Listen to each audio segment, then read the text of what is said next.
In every race and every clime, since the earliest days of time, men have taught the mystic quest, shown the way to peace and rest. Bacchus died and rose again on the golden Asian plain. Osiris rose from out the grave, and thereby mankind did save.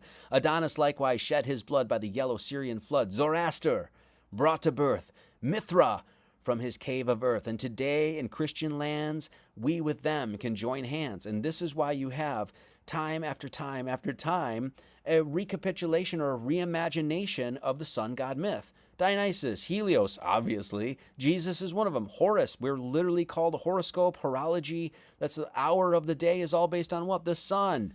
Bacchus, Apollo, etc., etc. The great solar myth is man's early expansion of heart and soul.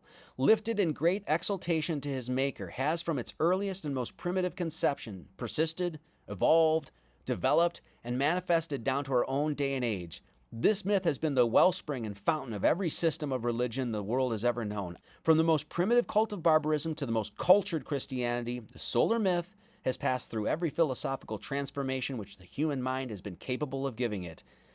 Yet it remains, in its essence, essentially the same today as in the beginning. The sun represents the sun in you, and all of the great figures, right, that you'll see, Egypt, and Hinduism, and even Buddhism, and things like that. What will you see? You will see what? A halo behind their head. What is that representing? Clearly, it's not even a question. It's enlightenment. And how are they enlightened? Light. How? Through the sun. Through understanding the pattern, the order of God's creation. And then from that, directly extracting what you're here to do. Die and be reborn. Understanding this key will help you crack open every single one of those myths.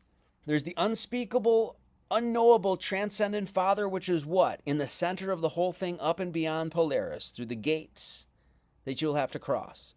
Ye have neither heard his voice at any time nor seen his shape, because it's a representation of transcendence. It's beyond shape. It's beyond number. It's beyond name. Even any name we get it, Yahweh, it's beyond that, okay? That's just a symbol to help you, once again, direct you where you're supposed to go, okay? The sun, on the other hand, as we know that Father sent the sun, and the sun is obviously in our sky, and that's also within us, right? This, my friends, is cosmological. Polaris is the Father in heaven, and everything is revolving around the Father, and he is beyond that light in the sky. The Polaris is just representing the still point in the heaven, and that's the doorway. You go through that doorway, and next thing you know, you've got the unknowable, unnameable, if you will, Father that has no shape, is beyond the beyond the beyond, as we like to say, is eternal, uncreated, that sort of stuff, right? So that Father in heaven, then he had a son. And that son is bringing us the light and the wisdom of what? Death and rebirth, right? Yes, and what is the sun doing every single day and every single year? Being reborn.